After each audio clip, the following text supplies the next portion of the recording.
Hi friends, ఎలా ఉన్నారు? ఈరోజు మనం పుదీనా పలావ్ తయారు చేసుకుందాం. పుదీనా మనకి ఇష్టం లేనప్పుడు చక్కగా ఈ విధంగా పలావ్ తయారు చేసుకోండి, చాలా రుచికరంగా ఉంటుంది. నేనైతే పుదీనా పలావ్ని అలాగే నాటుకోడి చికెన్ కలుపుకొని తింటున్నాను. మనకి ఈ పలావ్కి కర్రీ లేకపోయినా చక్కగా వేడివేడిగా మనం పెరుగు చట్నీతో తిన్నా చాలా బాగుంటుంది. తప్పకుండా ఒకసారి ట్రై చేయండి. వీడియో నచ్చితే మాత్రం ప్లీజ్ లైక్ చేయడం మాత్రం మర్చిపోకండి. అలాగే మన ఛానల్ని సబ్స్క్రైబ్ చేసుకోండి, పక్కనున్న బెల్ ఐకాన్ క్లిక్ చేయండి. ఈరోజు మనం పుదీనా పలావ్ తయారు చేసుకుందాం. ఇప్పుడు ఒక కప్పు నేను బాస్మతి రైస్ తీసుకున్నాను, ఒక బౌల్లో వేసుకున్నాను. బాస్మతి రైస్ ఇవి. ఇప్పుడు రైస్లో నీళ్ళు పోసి ఒకసారి శుభ్రంగా కడగండి. మీకు కడిగిన తర్వాత చూపిస్తాను. కడిగిన తర్వాత రైస్లో నీళ్ళు పోసి మూత పెట్టుకుని ఒక అరగంట సేపు పక్కన పెట్టుకోండి. ఇప్పుడు మనం పేస్ట్ చేసుకుందాం. పచ్చిమిరపకాయలు ఒక 8 తీసుకున్నాను నేను.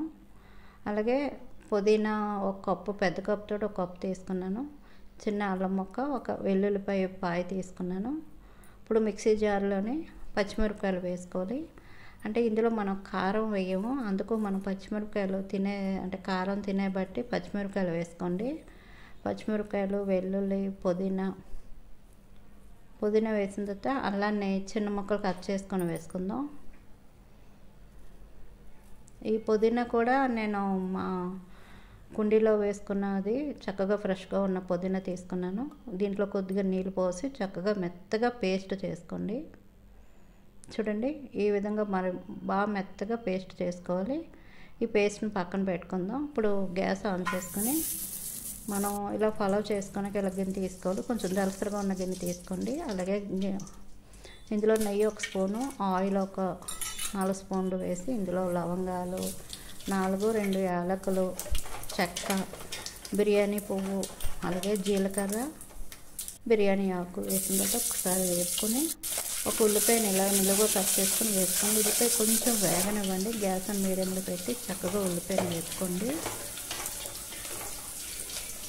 చూడండి, ఉల్లిపాయ చక్కగా వేగింది. ఉల్లిపాయ వేగిన తర్వాత కొద్దిగా జీడిపప్పు, అంటే 20 పలుకులు తీసుకున్నాను. జీడిపప్పు ఆప్షనల్, ఉంటే వేసుకోండి, లేకపోయినా బాగానే ఉంటుంది.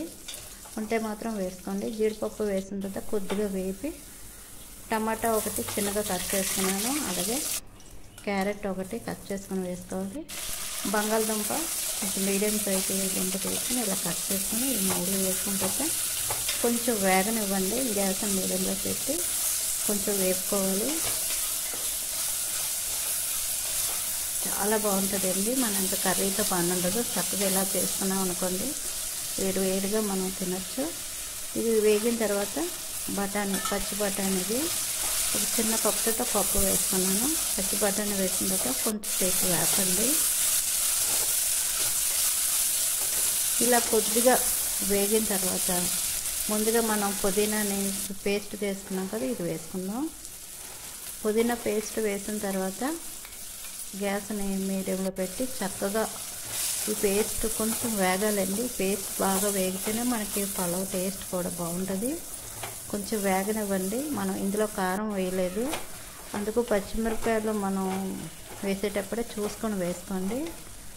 ఈ పేస్ట్ వేసిన తర్వాత చక్కగా వేపుకోవాలి. ఇలా వేగిన తర్వాత గరం మసాలా 1/2 టీ స్పూన్ వేసుకోండి. అంటే మనం కూరగాయలు వేసాం కదా, కొంచెం చక్కగా ఉంటుంది కాబట్టి గరం మసాలా 1/2 టీ స్పూన్ వేసుకొని కొద్దిగా కొత్తిమీర వేసుకొని ఒకసారి అంతా వేపుకుందాం. ఒకసారి అంతా ఇలా కలుపుకున్న తర్వాత మనం రైస్ నానబెట్టుకున్నాం కదా, నేను ఆ వాటరే తీసుకున్నాను. 1 కప్పు రైస్కి 1.5 కప్పు నీళ్ళు పోసుకోవాలి. నీళ్ళు పోసిన తర్వాత ఉప్పు వేసుకుందాం. ఉప్పు వేసిన తర్వాత ఒకసారి అంతా కలపండి. ఇలా అంతా కలిపిన తర్వాత ఉప్పు అయి సరిపోయిందో లేదో ఒకసారి చెక్ చేసుకోండి. ఉప్పు అయితే సరిపోయింది. మూత పెట్టుకుని గ్యాస్ని హైలో పెట్టి వాటర్ని మరగనివ్వాలి. చూడండి, చక్కగా ఇలా పొంగుతుంది కదా. ఇప్పుడు ఒకసారి కలుపుకొని గ్యాస్ని మీడియంలో పెట్టి ముందుగా రైస్ని నానబెట్టుకున్నాం కదా, బాస్మతి రైస్, వాటర్ లేకుండా చక్కగా రైస్ని మాత్రమే వేసుకోండి. ఈ రైస్ వేసిన తర్వాత ఒకసారి కలుపుకొని ఇప్పుడు మూత పెట్టుకుందాం. గ్యాస్ని మాత్రం హైలో పెట్టుకోండి. కొంచెం వాటర్ మరగనిద్దాం. చూడండి ఇలా మరుగుతుంది కదా, ఇలా మరిగినప్పుడు ఒకసారి కలుపుకొని ఇప్పుడు గ్యాస్ని చిన్న మంట మీద పెట్టుకోండి.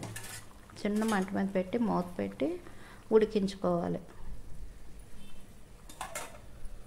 నాకు ఉడకడానికి పావుగంట టైం పట్టింది. చూడండి మూత తీస్తే చక్కగా రైస్ ఉడికింది. ఒకసారి చూపిస్తాను చూడండి. రైస్ చక్కగా ఉడికింది. మీకు ఒకసారి కలిపి కూడా చూపిస్తాను. చూడండి నేను చెప్పిన విధంగా తయారు చేయండి. చక్కగా పొడి పొడిగా చక్కగా వస్తుంది రైసు.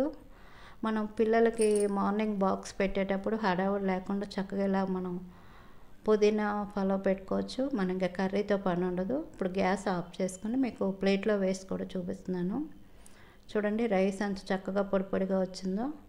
ఇలా వేడివేడిగా తిన్నామంటే మనం ఇంకా కర్రీతో పని ఉండదు. చాలా రుచికరంగా ఉంటుందండి. పుదీనా ఉన్నప్పుడు ఇలా మీరు ఒకసారి పలావ్ తయారు చేసుకోండి. మనం క్యారెట్ అలాగే బంగాళదుంప ఇవన్నీ వేసుకున్నాం కదా, చక్కగా ఉంటుంది రైస్. చూడండి రైస్ చూడండి ఎంత పొడి పొడిగా వచ్చిందో. చూసారా ఎంత పొడి పొడిగా వచ్చిందో. ఇప్పుడు చక్కగా ఆనియన్ నేను కట్ చేసుకున్నాను. ఆనియన్ అలాగే నిమ్మకాయ.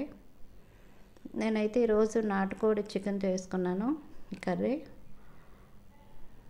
నేనైతే కర్రీతో కలిపి తింటున్నాను. చాలా రుచికరంగా ఉంది. తప్పకుండా ఒకసారి మీరు ట్రై చేయండి. నేనైతే వేడివేడిగా చక్కగా తింటున్నాను. మీరు కూడా పుదీనా ఉన్నప్పుడు ఇలాగా ఒకసారి మీరు ట్రై చేయండి. చాలా చాలా బాగుంది అంటారు. చక్కగా ఇప్పుడు వర్షం పడుతుంది. నాకైతే చక్కగా ఇలా వేడివేడిగా తింటే చాలా చాలా బాగుంది. తప్పకుండా ఒకసారి మీరు ట్రై చేయండి. చాలా బాగుంది అంటారు. వీడియో నచ్చితే మాత్రం ప్లీజ్ లైక్ చేయడం మర్చిపోకండి. అలాగే మన ఛానల్ని సబ్స్క్రైబ్ చేయండి.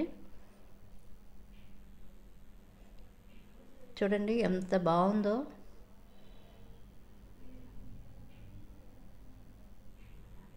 ఇంకెందుకు ఆలస్యం, తప్పకుండా ఒకసారి మీరు ట్రై చేసి ఎలా ఉందో నాకు కామెంట్లో తెలపండి. ప్లీజ్ లైక్ చేయడం మాత్రం మర్చిపోకండి.